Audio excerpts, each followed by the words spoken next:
गौभोज भारतीय संस्कृति गाय और गंगा की संस्कृति है। गंगा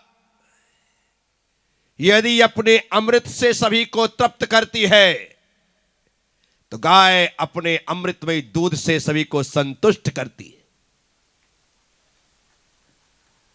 गौ माता के उपकार को इस धरती पर जन्म लेने वाला कोई भी भुला नहीं सकता और कोई भी चुका नहीं सकता।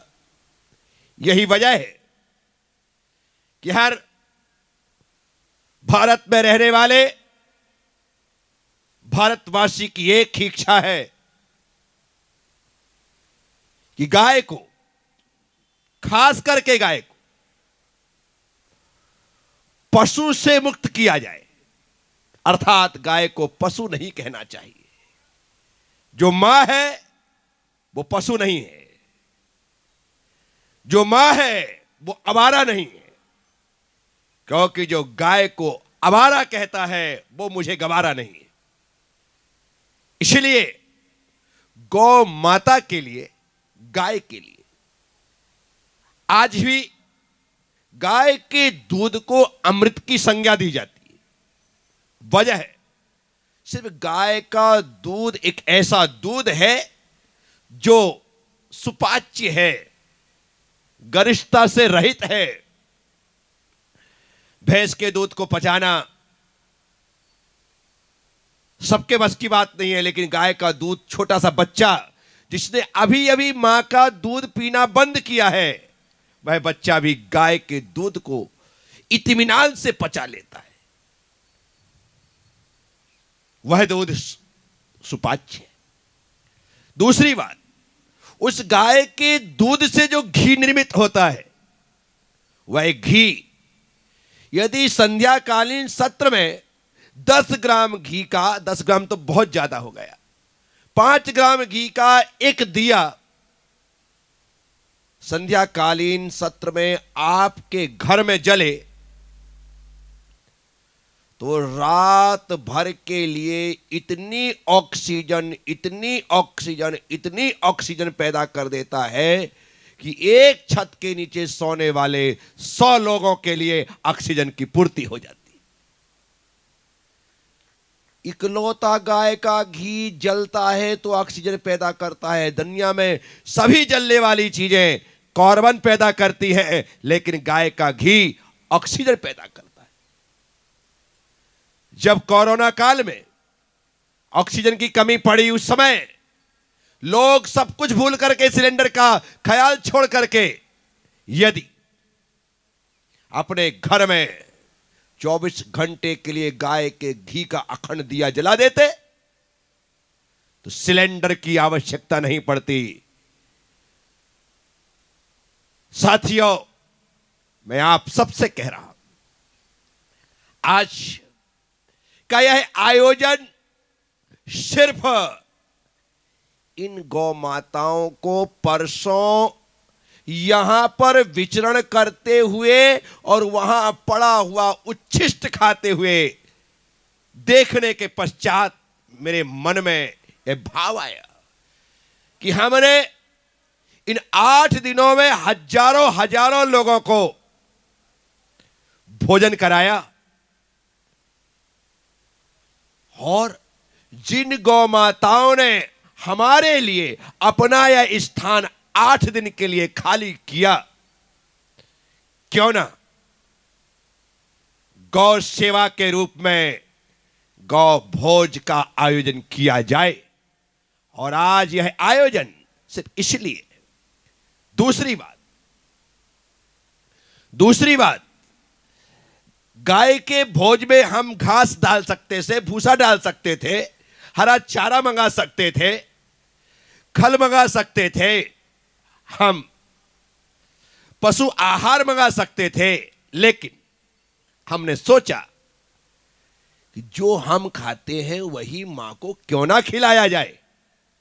इसीलिए हमने सभी प्रकार की सब्जियां सभी प्रकार के फल यहां पर मंगाए।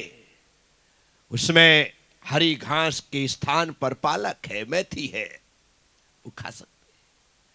उनके लिए हमने एप्पल है, केला है, पपीता है, तरबूज है, खरबूज है, ये फल है।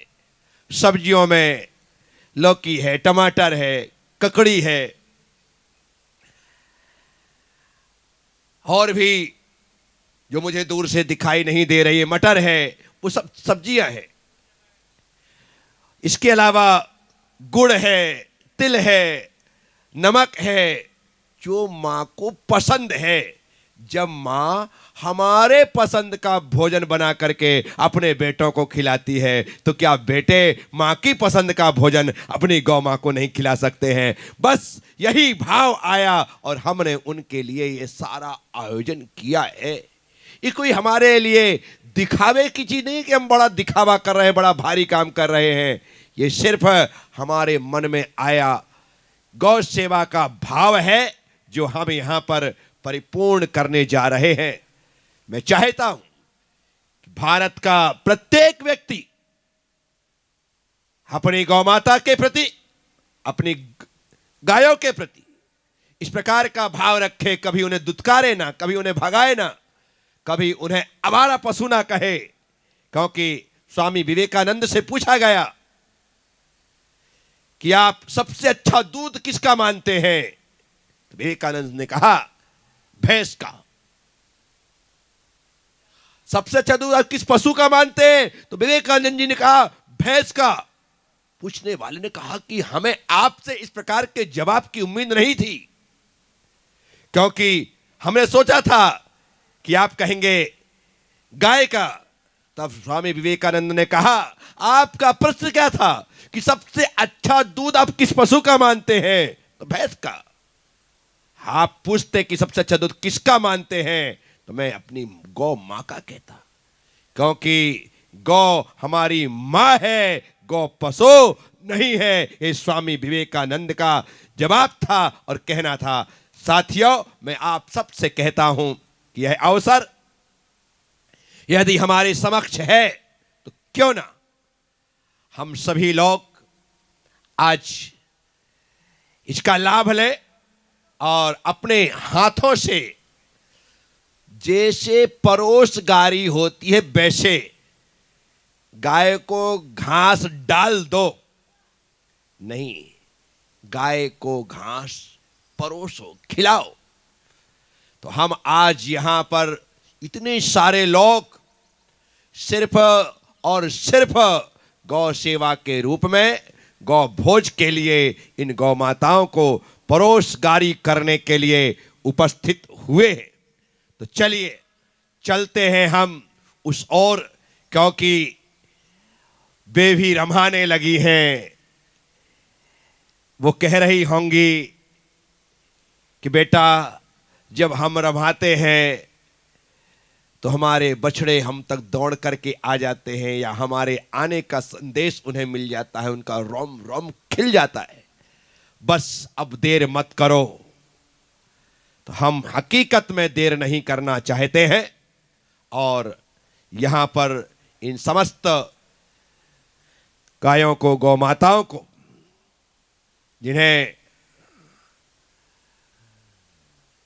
हम यहां पर अपने हाथों से परोसगारी करते हुए यह गौ भोज देना चाहते, तो आप सब ने सुना है और आप सबके मन में गौ माता के प्रति एक अनन्य भाव जागृत हो। बस यही मैं चाहता हूं। इनकी रक्षा, इनकी सेवा करना हमारा धर्म और कर्तव्य बने। बस इस बात को आप मान के चले। ओम नमः। सबसे क्षमा, सबको क्षमा। जय गुरुदेव, जय महावीर।